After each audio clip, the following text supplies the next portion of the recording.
Good day everyone! We are the Group 2 and we're about to present the Module 2 entitled ICT Policies and Issues, Implications to Teaching and Learning. Are you guys ready? But before that, let me introduce to you my group members.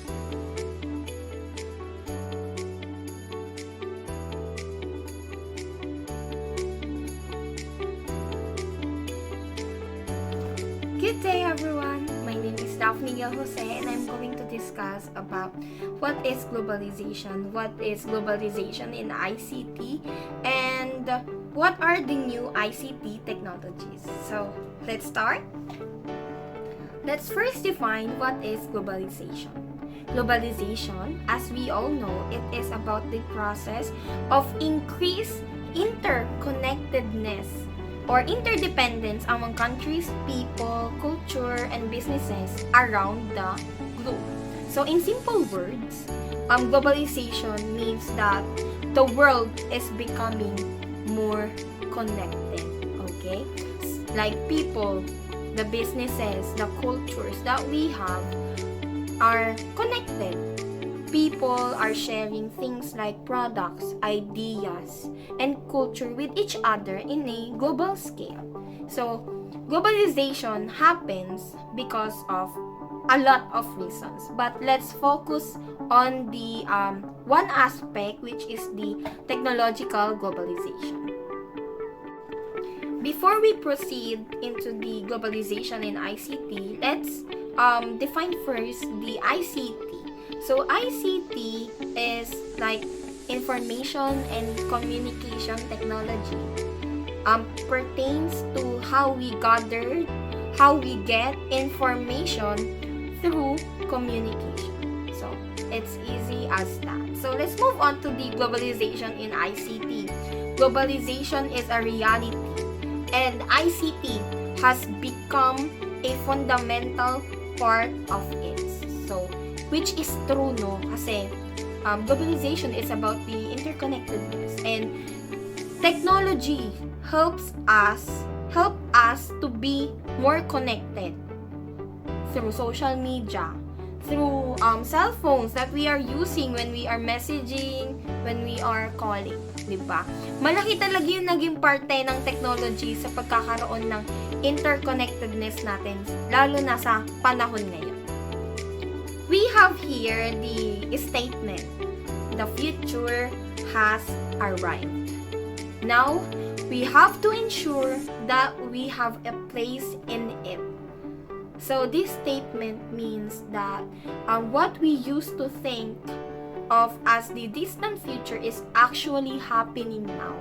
Lahat ng naiisip natin dati na, bakit kailan kaya bibilis ang internet? Kailan kaya magkakaroon ng ganitong phone? Kailan kaya magkakaroon ng ganitong specs ng computer? It's really happening now kasi nandito tayo sa peak ng technology talaga. Na which is, lahat ng gusto nating gawin ay nagagawa na ng technology. Tama, di ba? And sabi dito sa statement na to na to be successful and to be relevant in this new reality, what we need to do is to take action and adapt. Hindi, kailangan natin i-adapt to kasi syempre, ito yung nagpapadali sa buhay natin. Ito yung magpapadali kung paano tayo magkakaroon ng connection sa isa't isa. And it also challenges us to take active measures to shape it in a way that will benefit us, the users. Kailangan natin gamitin to para makatulong sa atin, para magkaroon siya ng magandang epekto sa atin, hindi para makaharm tayo ng iba. Okay? That is why we have ICT policy. What is ICT policy? So, the Oxford English Dictionary has defined policy as a course of action. It is a plan of action to guide decisions and outcomes. So, ICT policies refers to a set of guidelines, set of rules, set of regulations patungkol sa mga dapat at hindi natin gawin when we are using technology. when we are using gadgets, when we are using social media. Bakit? Para as a user, maging responsible tayo and ma-prevent natin yung mga hindi kailangan at hindi dapat na mangyari na masama. Kasi nga, sabi, dapat ang technology ay gamitin natin in our own benefit.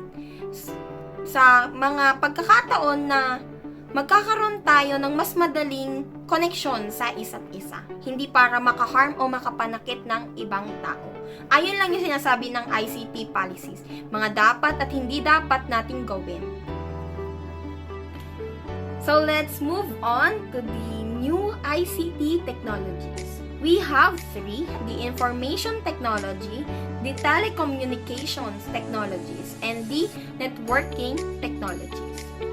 So first, let's to information technology. So it includes the use of computers, which has become indispensable in modern societies to process data and save time and effort. So when we say information technologies, this is all about the working with computers and software to handle information. Ito yung mga data na ini-input natin sa isang computer para magkaroon tayo ng gagamitin. Like, kunyari, pag sa Facebook, pag sa Instagram, meron dun mga data para magamit natin yung platform na yon. Okay? So, let's move. Mamaya, para mas lalo nating maintindihan, i-differentiate natin siyang tatlo. Okay?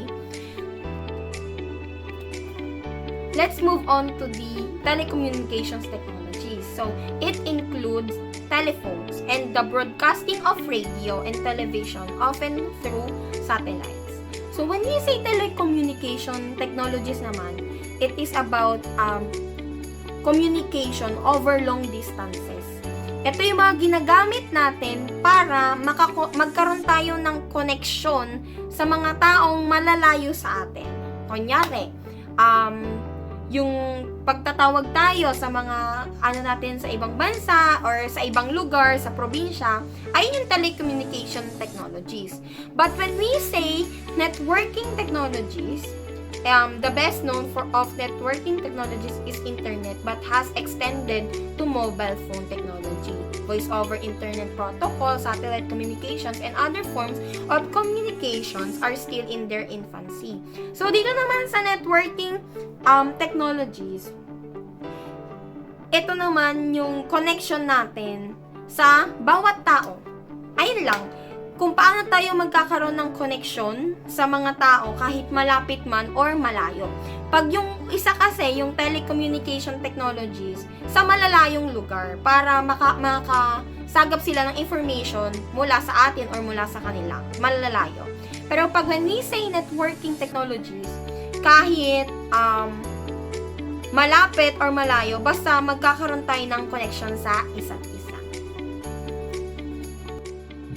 Good day everyone, my name is Marjonas Marcidonio and I'm going to discuss about the DICT roadmap.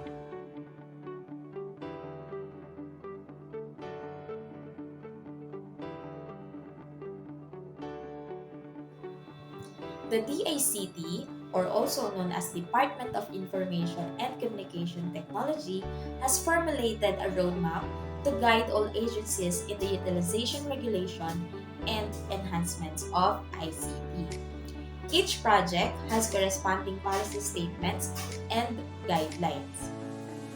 So meaning, the DICT is mandated to be the primary policy, planning, coordinating, implementing, and administrative entity of the Philippine executive branch of the government that will plan, develop, and promote the national ICT development agenda. And this roadmap aims to ensure that the Filipino workforce will be prepared for the future and equipped to take advantage of emerging technologies. The ICT for Education, or ICT4E, is a program under the DICT that supports all the efforts of the education sector in incorporating the use of ICT as well as in determining and gaining access to the infrastructure. These are the hardware, software, telecommunications facilities, and others which are necessary to use and deploy learning technologies at all levels of education. So ayan, sabi nga rito na ang ICT 4E ay isang program. So one of its goal is for us to be proficient and adaptable lifelong learners. And sa pamamagitan din ng ICT 4E, we created a new and improved model of teaching and learning where education happens anytime and anywhere. Gaya nga nung nangyari nung pandemic, di ba? Nagkaroon tayo ng online class and with the help of the ICT, we can learn and teach anytime and anywhere. The DICT has 7 policy recommended programs that have applications to education. And the first one is the ICT in Education Master Plan for all levels, including a national roadmap for faculty development in ICT in education. A national framework plan for ICTs in basic education was developed.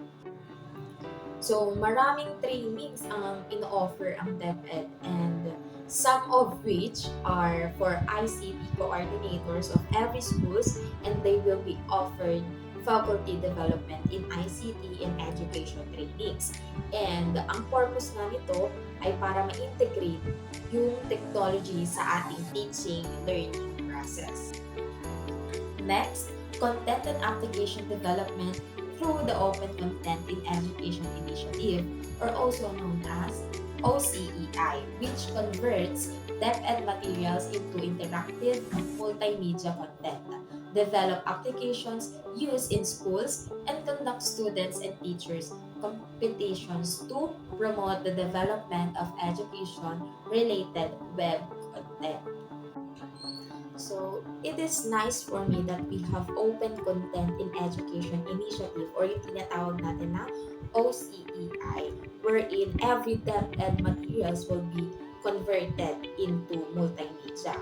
And during the pandemic, diba, we developed different applications na pwede natin gamitin sa ating education. Kagaya na lamang na Google Meet, diba? We can use this for our online class during the pandemic and through Google Meet, we can collab with our teachers and classmates since we are restricted for personal interactions during that time. And ang iba pang halimbawa is Google Classroom, di ba? Nagagamit natin yung applications na to and we can see our class schedules and we can use that when we have different activities in a particular subject. The third one is a FedNet. It is a walled garden that hosts educational learning and teaching materials and application for use by the Filipino students, their parents, and teachers. All public high schools will be part of this network with only DepEd approved multimedia applications, materials, and mirrored internet sites accessible from schools' PCs. This FedNet, I think we experienced it already during our high school years. And I remember that in our school, there are computer labs and they providing computers wherein we can use it, but it has a specific multimedia applications lang dapat na gamitin. And sila rin yung nag-regulate and nag-operate. And I think it is part of the FedNet. The fourth one is establish community e-learning centers called e-Eskwela for out-of-school youth or OSY, providing them with ICT enhanced alternative education opportunities. It is nice idea for me that the DICT gave an opportunity for our out-of-school youth to use this establishment e-learning centers and para naman hindi ma-left behind sa ating ICT integration yung mga bata na wala pang kakayahan na makakapag-aral since the ICT is part na talaga ng ating 21st century skills and I hope na those materials are free. Next equality program for tertiary education through partnerships with state universities and colleges, or also known as SUCs, to improve quality of IT education and the use of ICT in education in the country, particularly outside of Metro Manila. So the equality program, it is also nice for me because we get to partner to different universities which their strength is all about ICT. So kapag may mga special programs, we can connect with them, especially sa mga big events, particularly outside of Metro Manila. Next, Digital Media Arts program, which builds digital media skills for government using open source technologies. And these open source technologies naging essential talaga siya probably during the pandemic. Particular beneficiary agencies include the Philippine Information Agency and the other government media organizations, the Cultural Center of the Philippines, National Commission for Culture and Arts, and other government art agencies, the state universities and colleges, and other local government units. ICT Skills Strategic Plan, which develops an interagency approach to identifying strategic and policy and program recommendations to address ICT skills demand supply type. So this is good, diba, that we have ICT skills strategic plan because this is not the time to lay down our problems when it comes to ICT, whatever it is. Ito man ay patungkol sa ICT skills of faculty member or students. And the ICT skills strategic plan are very essential to prosper a particular program. A pleasant day, everyone. I am Rachel M. Labdon, and today we have new information for your future. So to be able to gather important information as we explore to the ICT and Internet policy and regulation, please listen carefully and make yourself comfortable. So again, a pleasant day, everyone. Let's proceed to the some issues on ICT and Internet policy and regulation. So we will start to the very general one, which is the global issues. So global issues includes two aspects of ICT policy, which are the access and civil liberties, na isa sa pinaka-importante sa panahon natin ngayon. So when we say civil liberties, it refers to human rights and freedom. So under nito yung kalayaan mo to express your opinion and ideas about something. Andiyan din yung karapatan mo to communicate, karapatan mo na magkaroon ng privacy, especially sa mga personal problem, and the last one, your intellectual property. Okay? At kung pag-uusapan naman natin yung issues about human rights and freedom, ay hindi natin na ipagkakailanan, talagang maraming issue about dyan. So, paano ito nakakaabot sa atin? It's because we have internet and ICT accessibility access. Especially, there are other wealthy nations na talagang mas mabilis yung internet connection nila, na kung saan ay malaki ang may tutulong nito sa ating lahat upang makapag-utilize tayo ng mga internet and also ng mga media na naging daan para magkaroon din tayo ng thoughts kung ano ang mangyayari sa bansa natin.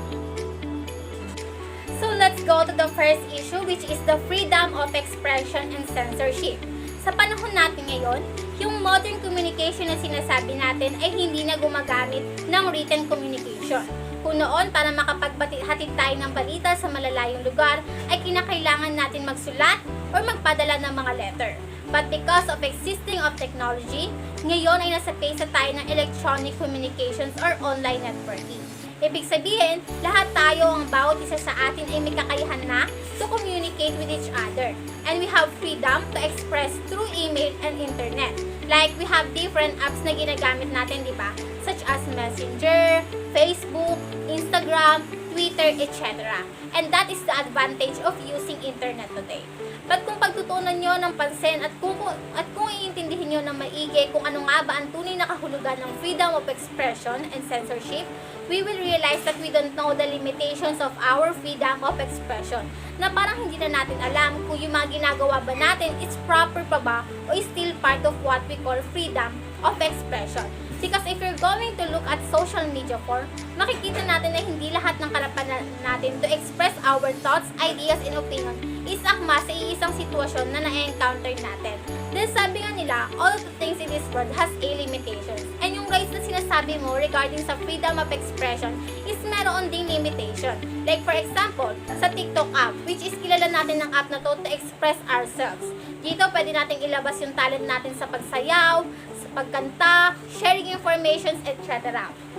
But now, as you can see, TikTok app now is toxic dahil na rin sa mga taong gumagamit nito. Because we are very free to use this app. Dahil minsan yung mga ginagamit natin is wala talagang masyadong regulations. Si internet ay hindi siya palagi magpapaalala na yung ginagamit nating word is hindi tama. Ibig sabihin, nakadepende yan sa gumagamit. Dahil may mga tao kasing ginagamit nila yung app na to para mahusga ng ibang tao at magsalita ng mga masasama. Kaya kung isipin nyo, ay may part na talaga na nagiging way ang app na to judge other people. And I think hindi na siya healthy. Especially we have different sensitivity. Kaya kung iisipin nyo, mapapatunong taga tayo if part pa ba ito ng freedom of expression? No. Because always remember that freedom of expression has always limitations. Second issue is the privacy and security. So alam naman natin na ang technologies ay patuloy na nagde-develop. And sa tuwing nagde-develop si technologies, ay nagkakaroon ng pagbabago sa pagkita ng pakikipag-communicate or how to transfer the data. That's why it is very important having a privacy and security today. Especially sa panahon natin ngayon, marami na tayong ginagamit na iba't ibang tools. And minsan, kapag may mga website tayo na pinipindot, hindi na natin binabasa agad yung mga nakalagay na policy doon. So, pinipindot natin yung agad yung I agree and I accept na hindi dapat nating gawin. Dahil minsan nagiging way ito para makuha ng iba yung private informations natin na nagiging dahilan para ma-access yung iba pa nating mga account. Ito yung tinatawag nating hack. Madaling na-hack yung isang account dahil sa mga ganitong sitwasyon. Especially dumaan tayo sa pandemic, di ba? Kaya napakalaki rin ang tulong ng technologies sa buhay natin ngayon. Dahil halos lahat ng ginagawa natin ngayon is all about online na. But we need to careful lalo sa pag-share ng ating personal information. Kaya meron tayong tinatawag na privacy and security. So security is about safeguarding of data. Naglalagay tayo ng security control para merong limit yung pag-access ng information. While the privacy, it is one of the first rights of individual. And also, pinoprotektahan nito yung identity ng user dahil yung specific details ng isang user can also be a secure data. For example, yung mga bank account natin, part na siya ng personal data with confidential information, di ba? So, under siya ni privacy and security. So, it means that personal information should be used for the purposes only na hindi pwedeng ibigay ng company without the consent ng may-ari. Second is also type of data transmission is an example of security. Diba sa mga hospital, instead na ibigay nila yung information through personal email, ay gumagamit sila ng secure system para makipag-communicate sa kanilang mga pasyente about sa kanilang health. Dahil isa na talaga sa rules ng hospital is iwasan yung magbigay ng mga important informations regarding sa health ng kanilang pasyente. Especially yung health record ng mga pasyente is meron ding limit. So, bukod sa patient, the hospital staff can also access the information, such as the doctors, nurses, and medical assistant. So, there are 3 types of privacy. The first one is personal privacy. So, this is all about our private life or personal life. The second one is privacy of communication. So, this is the interference communications over the telephone or internet na kinakailangan din ng privacy. So, the last one is information privacy. So, dito, patungkol ito sa mga impormasyon na sinishare natin sa internet.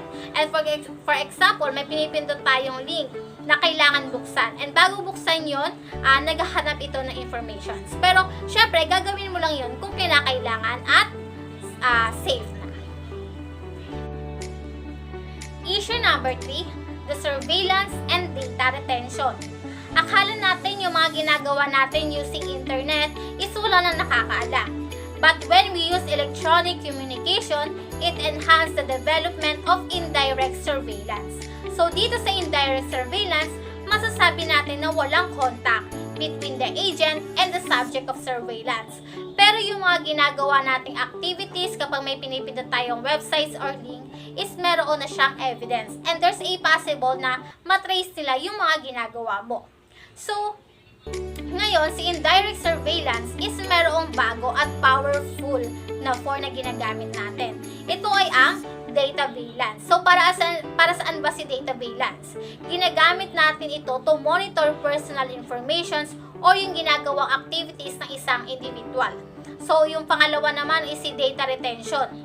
It is the storage. Ibig sabihin, yung mga information ng mga user is na-access or pwedeng magamit ng mga authorities dahil under ito ng data retention. So, paano natin mape-prevent si surveillance? So, through changing the method of working na tinatawag nating counter-surveillance or information security. Kaya napakahalaga na maging maingat tayo sa mga ginagamit nating websites and also sa mga pinipindot din nating mga links para maiwasan yung mga ganitong issue. Especially dun sa mga nilalaro natin. Dahil minsan sa paglalaro natin, hindi natin alam na natatrace na pala yung mga ginagawa natin. So, it's better to be advanced and always good to be careful. Last issue is the e-pollutants from e-waste. So, lahat naman tayo ay alam naman natin na lumalago yung mga technologies ngayon dahil na rin sa patuloy na pag-imbento ng mga bagong mga devices and technologies na pwedeng magamit hindi lang ngayon, kundi pati na rin sa future. Like computer, cellphones, laptops, TV, printers, radio, at marami pang iba. So, alam din naman natin na kapag may mga bagong imbento na technology, ay inaabandona o hindi na napapansin yung mga old-fashioned na devices or technologies. Like for example, yung brand ng cellphone, di ba? Dati, keypad lang ang ginagamit ng mga tao. But because of the influence and also the needs of people, is kinakailangan na mag-upgrade. E-waste is currently one of the biggest problem. Kaya naging issue na rin siya dahil na rin sa mga electronic gadgets na hindi na nagagamit, na nagiging dahilan ng pagkakaroon ng e-waste. That's why it's crucial that we properly dispose of these things to prevent them from contaminating our air and water supplies when they are dumped or burned. So, para masolusyonan ito, mas magandang i-recycle yung mga devices kaysa itapon sa basurahan. Kagaya na lamang ng ginagawa sa ibang bansa. Yung mga second hand na ginagamit natin, like yung tinatawag nating China-made. So, kung hindi nila gagamitin ito sa bansa nila, what they did is to transport it to developing countries, na kung saan napapakinabangan din natin ito dahil nagagamit pa rin natin siya. And that is very less environmentally responsible. So that's all for some issues on ICT and Internet policy and regulations. I hope you learned something from this topic. So let's proceed to the next topic, which is the implications to teaching and learning that will be discussed by our Mr. Salvador. Thank you, Ms. Lapton. Good day, everyone. My name is John Bert Salvador. And now, I am going to discuss the implications to teaching and learning. Are you guys ready? Implications to teaching and learning. There are great implications of this lesson to both the teachers who are teaching and the learners who are learning. A few of these are as follows. First, for the teachers and teaching, guide the teachers on what they should teach to relate to ICT and how to teach it. Since ICT developments come so rapid and fast, teachers might be overwhelmed by its rapid speed. Temperance in its use is a caution that should be looked at. We know that there are a lot of teachers and there are variant of ages. May mga matatanda, may mga bata, or may mga kakagraduate pa lang, and may mga may nagmamasteral, may nagdoctoral, and may mga veteran na talaga when it comes to teaching. But ayun nga, sa pagrapid sa rapid and fast development of the ICT, may mga disadvantages and advantages ito sa mga teachers. So, for instance, yung mga teachers natin or mga professors natin are not that techy or maalam sa mga computer with regards to ICT. So, kailangan natin silang maturuan at mabigyan ng mga program to develop themselves in order for them to be better in using ICT. Kasi sa pag-aaral, kailangan na rin ng ICT. For instance, paggawa ng mga PPT, yan para mapa-easy yung mga pag-present ng mga teachers and profs. So, kailangan natin silang gabayan with that matter. Next, we have the technology should never replace any human teacher. So, sang-ayon ba kayo dito? Ako, sobrang sang-ayon ako dito kasi we know the old classroom and the new classroom, di ba? So when we say old classroom, dito gumagana yung mga guro, ang mga source natin ng mga knowledge is the teacher itself and the book, the references. So the teacher should never replace, okay? So kahit anumang ICT yan or kahit anumang development ng ICT, the human teacher should not be replaced, okay? So the tools are support instructional materials for the teachers which are available for use. The teacher should learn how to appropriately use them.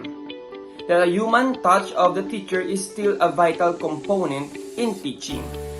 So sabi nga dito, kinakailangan din talaga yung teacher kasi may mga student talaga na tayo mga students, sanay tayo na teacher ang nasa harapan natin. Hindi lang man puro the use of technology kasi mas maiintindihan natin yung lessons pagdating o pag nanggagaling ito mismo sa teacher. Okay? So, dapat ang ICT or the technology itself ay nakasupport lamang kay teacher. Hindi dapat manguna o hindi dapat manggaling lahat ng information or the knowledge sa mga ICT or the new technology. Kailangan talaga ang foundation ng knowledge ay ang mga teacher lamang. Next, there are rules and regulations that govern the use of technology. Caution should be observed to protect individual privacy. As teachers, you must be aware that the use of technology may jeopardize your privacy and security. Kinakailangan na maging maingat tayong mga teachers o mga future teachers sa pagpo-post sa social media. Dahil nakasalalay dito ang ating privacy at ang ating security. Kinakailangan na as teachers o as future teachers, kinakailangan na maging good role model tayo sa pagpo-post sa social media or any platform. Kinakailangan na magamit natin ang ating mga social media sa maayos na paraan. Mag-ingat tayo sa pagpo-post, pagla-like, o hindi kaya pag-share ng mga fake news, lalong-lalo na sa mga fake news. Kinakailangan na maging maingat tayo sa pagbibitaw natin ng mga salita sa social media, sa pagpo-post. At kinakailangan din natin na ma-consider ang ating sarili in terms of security. Huwag tayong magpo-post ng ating mga personal information sa social media kasi maaari itong magamit sa, alam naman natin, kumakalat ngayon yung mga scam, ginagamit yung mga information natin dahil nga tayo ay hindi wais sa paglalahad or hindi tayo wais kung ito ba ay scam o hindi.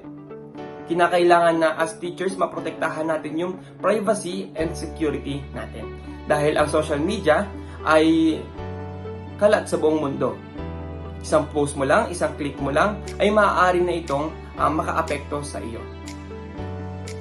Next, all the issues and many more shall be part of the teaching content, as each teacher will be encouraged to use technology in teaching. Kinakailangan, a while ago, Ms. Labton discussed about the issues. Okay? Kinakailangan na maging aware o tayong mga teacher, as teachers, as future teachers, kinakailangan na maging aware ang mga students natin sa paggamit ng technology. To these advantages and disadvantages. Kailangan paalalahanan natin sila na ang paggamit nito ay hindi basta-basta.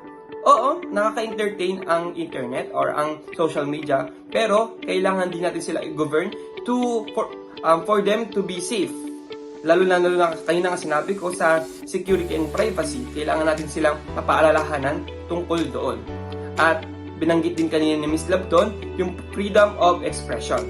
Yes, we have different perception or opinion to a specific matter. So kailangan na maging maingat tayo sa pagbibigay ng opinion. Isalang-alang natin kung makakasakit ba tayo o hindi. And kailangan din ng mga teacher na ma-maximize ang paggamit ng technology in their teaching.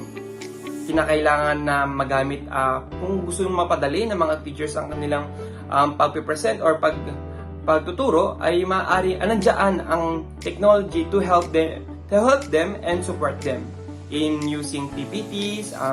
We have Canva, PowerPoint presentation, use of laptops, computer, data, Wi-Fi, and many more. So that's it. And now, let's focus to the implication for the learners and learning. The learners of the 21st century are even more advanced than some of the teachers. However, learners still need guidance on how to use and regulate technology used, as there are positive and negative effects of technology use. Learner should know the difference. Learners should not only know the benefits of technology use, but they should also know how they can be protected from the hazard that technology brings to their lives. Alam naman natin na iilan sa atin o karamihan sa atin ay mas advanced sa mga teachers in terms of using technology. Dahil tayo ay 21st century learners, ay mas advanced talaga tayo sa mga teachers natin because they live before na walang mga gantong innovation of technologies. So, tayong mga kabataan ay mas maalam sa ilang mga teachers in terms of the use of technology. Pero, tayong mga kabataan nga ang mas nakakaalam sa kanila. So, kinakailangan din natin i-consider yung mga negative and positive effect or sides ng pag-use ng technology. Tayong mga kabataan, karamihan sa ating mga kabataan ay karamihan sa porsyento, malaking porsyento ng oras nating mga kabataan ay napupunta sa technology or should I say sa cellphone. Malaking porsyento ng ating mga oras ay napupunta sa paggamit ng TikTok, Facebook, Instagram, Messenger, Twitter, Telegram, and many applications. Kasama na rin dito ang online games like Mobile Legends, Call of Duty, and so on. Kinakailangan na mai-consider natin ang positive sides and negative sides nitong paggamit ng technology. Punta tayo sa mga positive sides. Ang positive sides or benefit ng paggamit ng technology ay mapapadali ang pagkuha natin ng mga information or data when we have a assignment, research, projects, activity. Makakakuha tayo ng mga sagot, lalo na sa Google or any platform. Makakakuha tayo ng idea, perception, information, and many more. Ayun yung iisa sa positive side ng technology. And also, we have the entertainment. Isa rin sa nagbibigay ng positive side, isa rin sa binibigay na positive side ng internet ay ang entertainment. Nai-entertain tayo sa panonood sa TikTok ng mga videos, ng mga clips sa Facebook, and many more.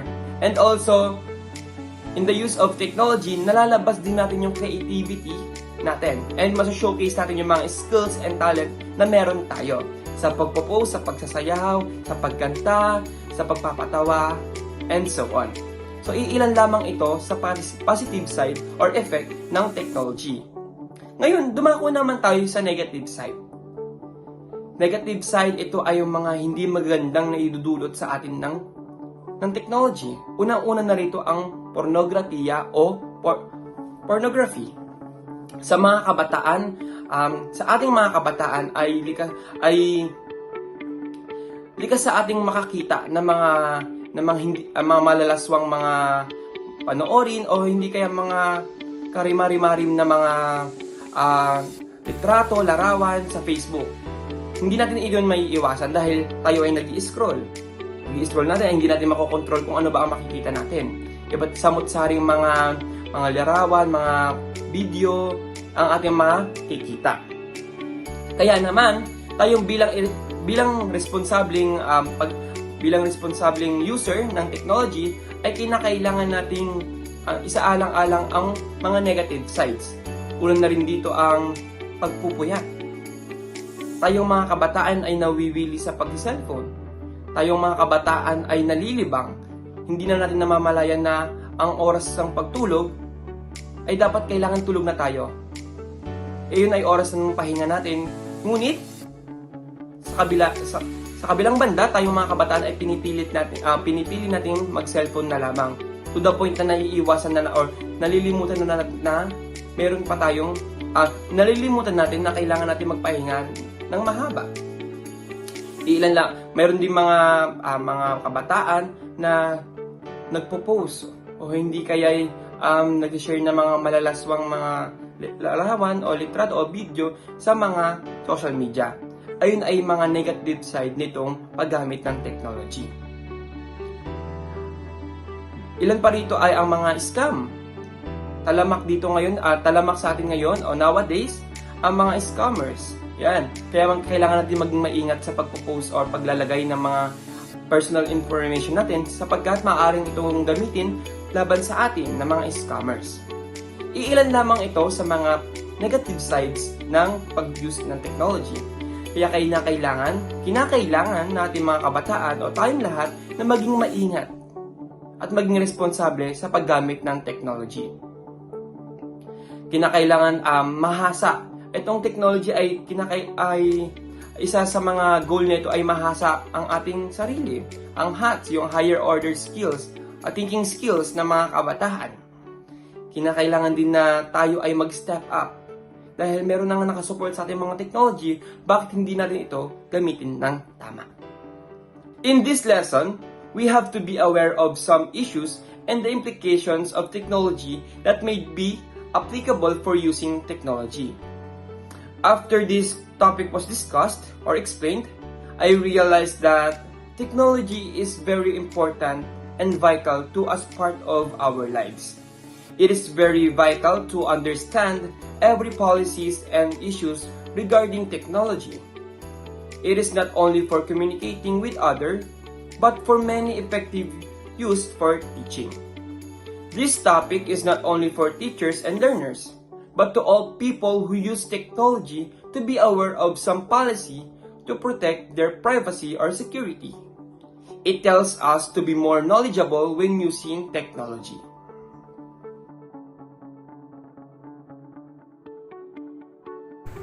Good day everyone, I'm Kalishine Garcia and I'm going to discuss about some issues and risk of ICT and e-networking and the misuse of ICT. Technology is not a risk by itself, but how it is used will be vulnerable to risk. When improperly used, it will pose danger to the users in schools and at home. So in this lesson, malalaman natin kung ano nga ba ang mga safety issues needed to be addressed by safety policy and guidelines. At mahalaga nga ba na malaman din ito ng mga magiging future teachers. Let's tackle about some risk in the use of ICT and e-networking. Technology is a phenomenon that seems to be uncontrollable.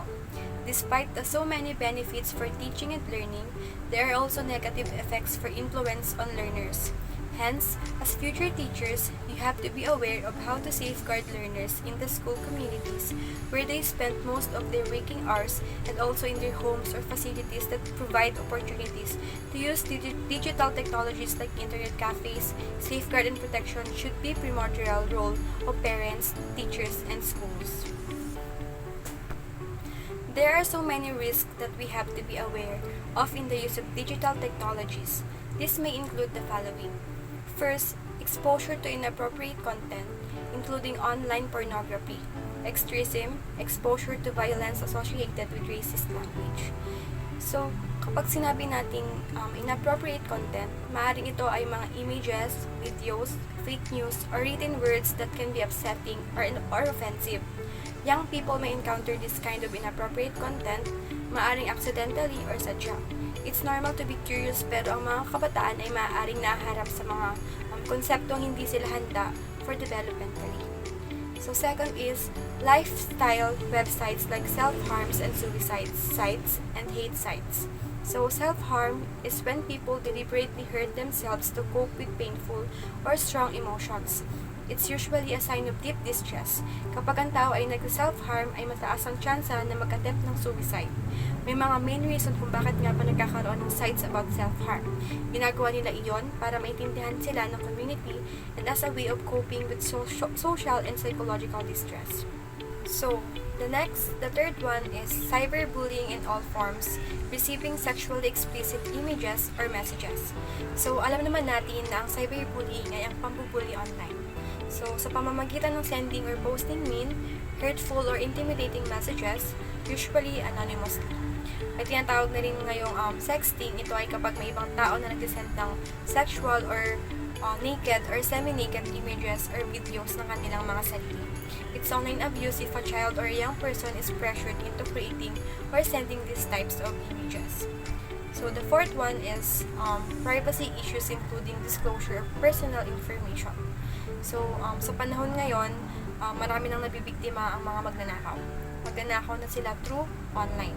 Personal information can provide instant access to financial accounts, credit record, and other assets. So, kaya kailangan natin maging maingat sa paglalagay ng mga personal informations natin sa online. So, next is health and well-being. Amount of time spent online, internet gaming, and many more. So, isa ito sa mga nagiging problema ngayon. Dahil maraming kabataan ang nawiwili sa paggamit ng kanilang cellphones or computer.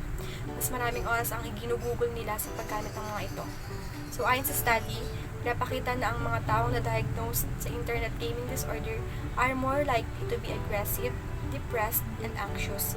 Kaya mahalaga na maging aware or magkaroon ng disiplina sa sarili kapag gumagamit tayo ng cellphone or computer. So next is prolonged exposure to online technologies, particularly at an early age.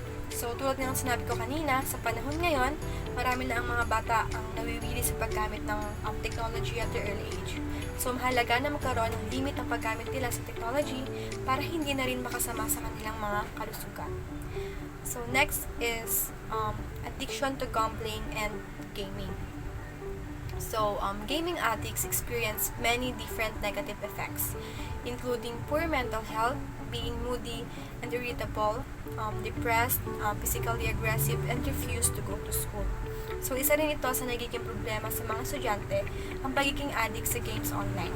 Kaya minsan, napapabayaan na nila ang kanilang pag-aaral dahil dito. So, ang online gambling naman is addiction, an emotional problem na pwedeng palalain or matrigger ang mental health disorders such as anxiety, depression, and personality disorders. Marami ang magiging epekto ng online gambling, addiction, maaring financial problems, debts, and even bankruptcy. So, next is theft and fraud from activities such as phishing. So, ano nga ba ang phishing? Phishing is a type of online scam that targets consumers by sending them an email that appears to be from a well-known source, an internet service provider, a bank, or a mortgage company. So, to prevent phishing, nire-recommend na i-double check ang email address at website links bago pindutin ang mga links na to.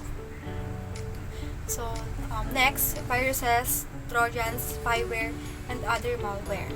So, a Trojan virus is a type of malware that downloads onto a computer disguised as a legitimate program. Malware is a catch-all term for malicious software, including viruses, adware, spyware, browser hijacking software, and fake security software. So, once installed on your computer, these programs can seriously affect your privacy and your computer's security. So the last one is social pressure to maintain online networks via texting and social networking sites. So social media pressure refers to when an individual feels pressure to address their personality, lifestyle, or social media activity. to what they perceive will give them more acceptance or rewards.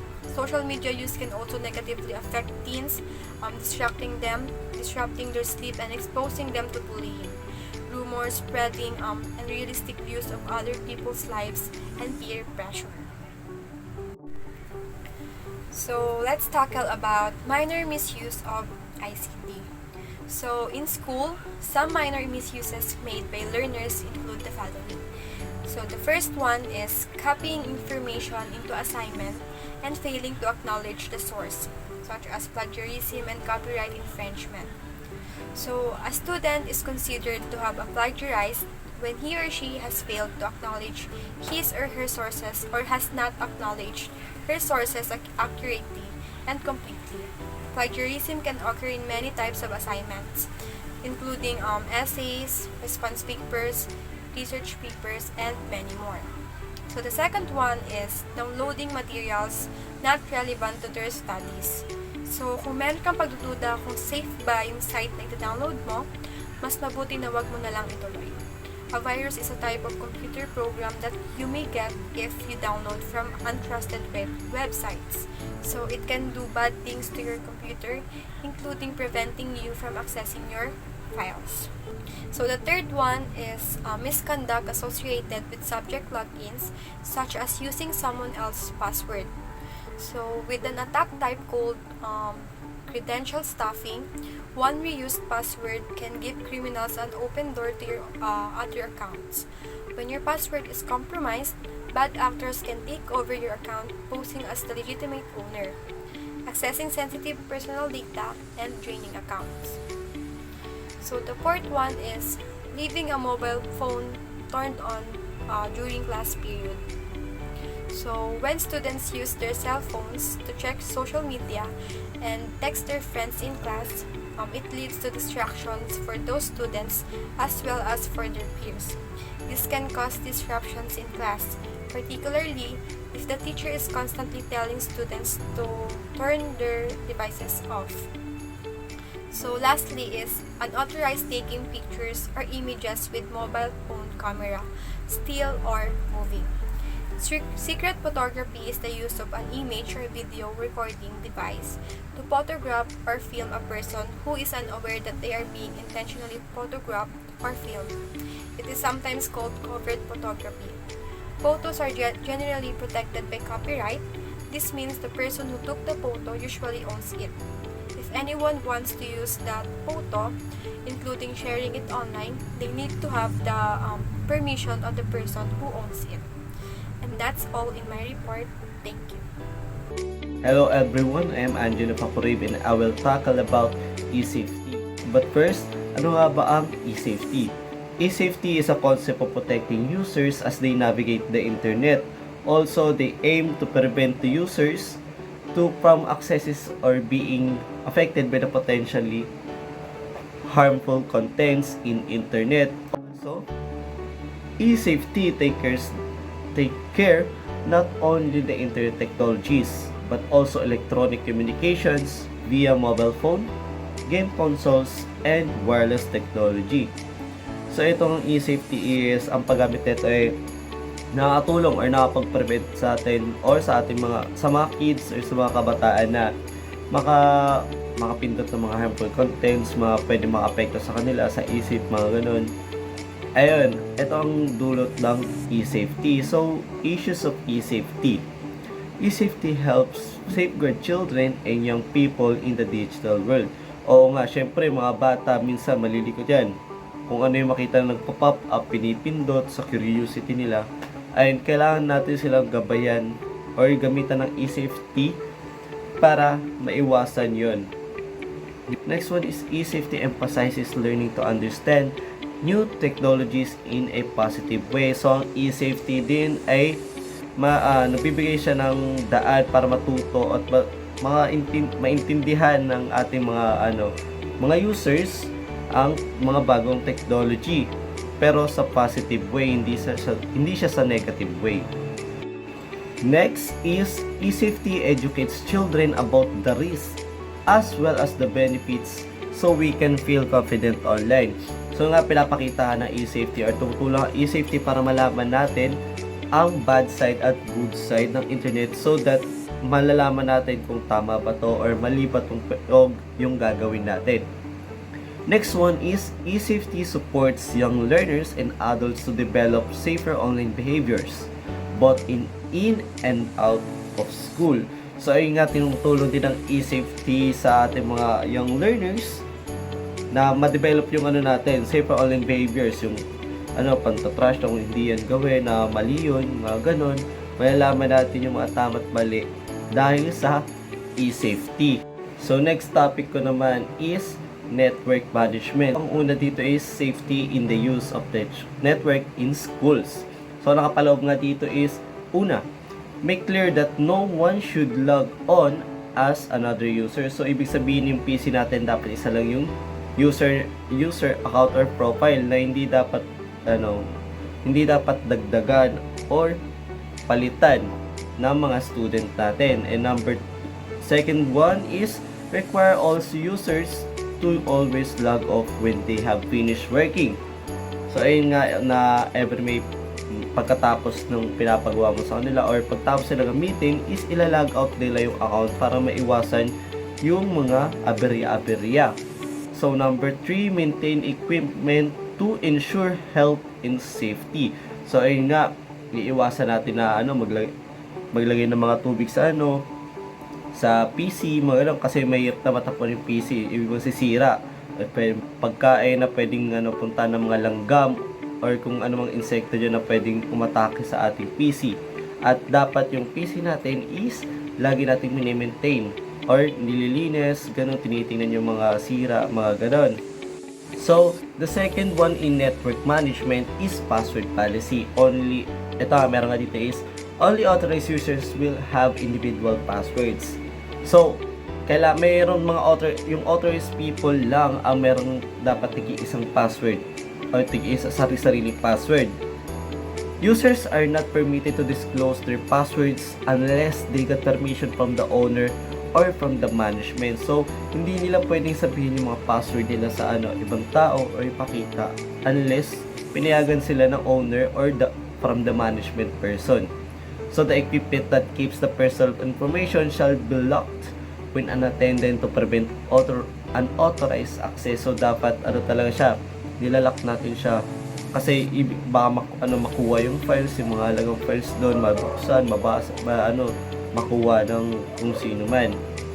So the number 3 in network management is personal mobile phones and mobile devices. Tungkol nga dito sa mga mobile phones. So all mobile phones shall be kept away in a box away from the children or learners and access it only allowed to at break time or at the end of classes or when needed during classes period. So ayun nga, kailangan pag nagkaklase tayo, lalo sa PC, may mga important files. So hindi natin pwedeng may cellphone ng mga student tayo kasi pwede nila yung picturean, pwede nilang gamitin sa pag-picture, pag-take ng notes. So hindi yun pwede. Kailangan natin kunin ang kanilang mga cellphones at pwede naman natin ito ipagamit sa kanila tuwing break time and after class. So the fourth one in network management is the cameras.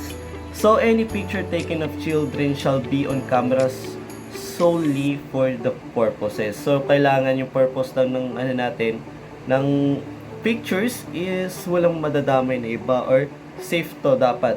Walang madadamay na iba. Parang hindi ka kailangan picture ng ganito, ng tao na to, picture ng ganito ng tao. Dapat ang paggamit ng cellphone is for personal use lang. Parang yan, yung purpose natin is hindi maka-harm ng ibang tao. Next one is the setting up an educational technology room by Clean Pregunta. Good day everyone. My name is Clint M. Pregunta and I am going to discuss about setting up an educational technology room. So there are 7 steps in setting up an educational technology room. Step 1 is provide tiltable tables. These tables can be tilted and adjusted to the height of the users. So we know naman na our students or the users of our computers have different heights. So you should provide tilt-table tables in order for them to use properly the said computer. The second step is provide anti-glare screen filters. Ang ginagawa naman nito ay para maiwasan yung reflection ng sun rays na nagre-reflect sa screen ng monitor para hindi masyadong matakpan nito yung mismong screen or yung dinidisplay ng monitor. Yun yung ginagawa ng anti-glare screen filters. Step 3 is provide adjustable chairs. Katulad lamang sa step 1 na provide tilt-table tables, ang step 3 naman ay tungkol sa adjustable chairs. Ginagamit ito upang may adjust yung height na inupuan ng isang estudyante sa height na kanya meron siya. For the step 4 naman, provide foot support. Para sa foot support, ito ay ginagamit sa paa at tinatapakan habang nakaupo sa chair. Ginagamit ito upang maaayon o maayos ang pag-upo ng isang bata sa pag-use ng computer o sa upuan. Step 5. Make sure lighting is suitable. So, bakit natin kailangan ng maayos na ilaw or lighting? Upang makita natin ng maayos ang ating ginagawa. For example, nagka-type ka, makikita natin ng maayos yung ating keyboard. At syempre, para hindi masyadong ma-stress ang ating mga mata sa pagtingin lamang sa monitor or sa pagtingin lamang sa ilaw ng monitor. For the step 6, make sure workstations are not cramped. So, kailangan maayos yung isang workstation at hindi ito cramped. Kung cramp ito or masikip, hindi makakakilos ng maayos ang mga users ng computer at mahihirapan silang kumilos doon sa kanilang workstation. For the step 7, plan work at a computer so that there are frequent breaks. So, while using computer, syempre, yung mga bata, napapagod iyan sa paggamit. Napapagod yung kanilang mga mata, yung kanilang mga kamay. So, kailangan mayroon silang frequent breaks para hindi ganon ma-exhausted yung kanilang mga mata. Lalo na yung mga mata dahil alam naman natin na ang pagtitig sa monitor ng matagal ay nakakasobrang pagod sa eyes ng mga bata. The next one is safety rules that can reduce risk of accident. So, sa isang workplace, maaaring magkaroon ng mga aksidente. So, meron tayong safety rules para maiwasan ito. So, first rule is no trailing wires across around the room which people can trip on. So, as based sa example na picture, makikita naman natin na yung isang wire o maraming wire ay maaring mag-cause na may maaring madapa o matumba dahil sa mga wires na yan. Kaya as much as possible, yung pagkakaayos ng wires ay iayos natin hindi nakaharang sa dinadaanan ng mga bata. Or ilagyan siya sa safe place, kunyari sa gilid ng daanan para hindi siya masagi o masabitan ng isang bata. The second rule was electrical sockets should not be overloaded. So, isa ito sa mga risk na maaaring mangyari sa isang workstations, yung pagkaka-overload ng mga sockets ng mga saksakan. So, dapat hindi ito overloaded para hindi magkaroon ng fire. Kasi yung mga gantong sockets na overloaded ay isa sa cause ng fire. The next rule is electrical equipment should be safety tested at least once a year. So, bakit kailangan natin i-test yung mga electrical equipment? Upang malaman natin agad kung mayroon itong problema. At kung malaman natin agad kung mayroong problema ang isang ang electrical equipment ay maaari natin itong maayos agad at hindi na magkaroon ng problema or accidents in worst case scenario. The next is there should be adequate space around desk for people to move. So, dapat magkaroon ang isang workplace ng isang bata or estudyante ng adequate space or para makakilos sila ng maayos sa kanilang workspace. For example, sa picture, nakita naman natin na merong adequate space ang mga bata or ang isang workstation. So, nakita natin yung mga pagkakalayo ng mga chairs, ng mga desk, at dahil doon, makakakilos ng maayos yung mga gagamit ng mga computers. So, the next step is bags and obstacles should be stored out of the way. So, bakit natin sila kailangan itabi or i-store sa proper lalagyan or proper storage? So, para hindi ito makaabala sa workstations natin. Para hindi ito masagi o mabangga or matapakan, para hindi ito masira or hindi rin makakos ng accidents. Next rule is food and drinks should not be placed near machines. So, bakit?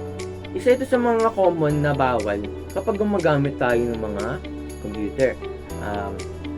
For example, sa larawan, nakikita natin na natapon yung kape sa isang keyboard. So, keyboard ang tawag natin dyan.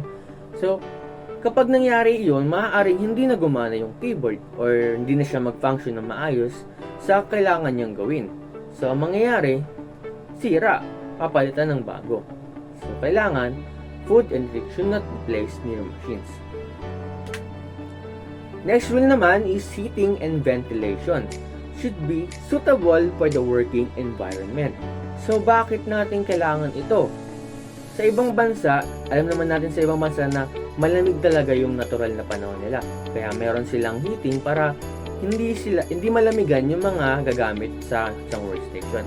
Sa atin naman sa Pilipinas, ventilation is a must kasi alam naman natin ang Pilipinas ay isang mainit na country. Kaya kailangan ng proper ventilation para hindi mainitan or hindi mairita yung mga gagamit sa isang workstation.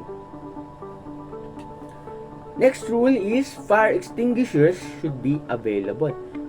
Pero ito yung isa sa mga kailangan sa isang workstation, the fire extinguishers. Gaya nga sabi ko kanina, ang isang overloaded socket can cause fire. Kaya as much as possible, meron tayong fire extinguishers na available palagi. Para in case of fires, mapula agad ito ng mabilis at hindi na kumalat pa sa buong room. At ang last rule ay fire exit should be clearly marked and free from clutter. So, bakit kailangan itong makita agad or kailangan itong free from clutter or walang mga nakaharang? Kasi in case of fire at in case na hindi na ito maaapula pa gamit ng fire extinguishers, ay kailangan merong safety fire exits yung mga tao sa loob, yung mga estudyante, upang makalabas sila ng safe and hindi na mag-cause ng iba pang accident. And that is all for my report. Thank you very much.